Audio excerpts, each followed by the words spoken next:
Super ক্লাসিকোর high voltage ম্যাচে ব্রাজিলের বিপক্ষে মাঠে নামছে আর্জেন্টিনা। ম্যাচটি কবে, কোথায়, সময়সূচি এবং পরিসংখ্যান নিয়ে বিস্তারিত থাকছে আজকের ভিডিওতে। এবং দু দলের মুখোমুখি পরিসংখ্যান করে দেখব এই ম্যাচটিতে কে জিতবে, আর্জেন্টিনা নাকি ব্রাজিল।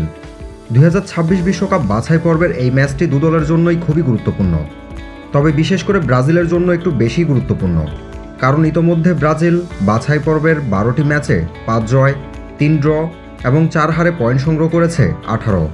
ব্রাজিলের হাতে আছে বাছাই পর্বের আর 6টি ম্যাচ, যেখান থেকে ব্রাজিল মোট 3টি ম্যাচে জিততেই হবে, নয়তো ব্রাজিল ছিটকে যেতে পারে 2026 বিশ্বকাপের আসর থেকে। অন্যদিকে আর্জেন্টিনা কিছুটা শান্ত হতে পারে, কারণ আর্জেন্টিনা সমান 12 ম্যাচে 8 জয়, 1 ড্র, 3 হারে পয়েন্ট সংগ্রহ করেছে 25। আর্জেন্টিনার হাতেও বাছাই পর্বের আর বাকি 6টি ম্যাচ, যেখান থেকে একটি ম্যাচ জিতলেই বিশ্বকাপে কোয়ালিফাই করে ফেলবে আর্জেন্টিনা।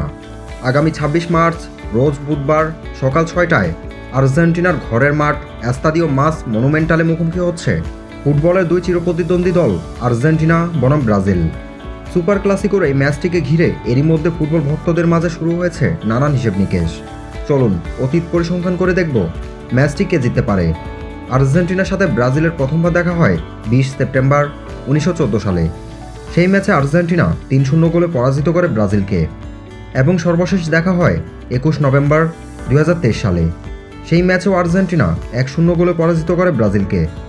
এখন পর্যন্ত দু দলের মুখোমুখি লড়াই হয় 114টি ম্যাচে, যেখানে আর্জেন্টিনা জয় পায় 42টিতে এবং ব্রাজিল জয় পায় 46টিতে।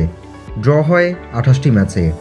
তবে বর্তমান পরিসংখ্যান এবং পারফরম্যান্সে আর্জেন্টিনা ব্রাজিল থেকে কিছুটা এগিয়ে থাকবে, তবে ম্যাচটি হবে খুবই হাড্ডাহাড্ডি। আপনার কি মনে হয়, হাই ভোল্টেজ এই ম্যাচটিতে কে জিতবে, আর্জেন্টিনা নাকি ব্রাজিল? তা কমেন্ট করতে ভুলবেন না। ধন্যবাদ।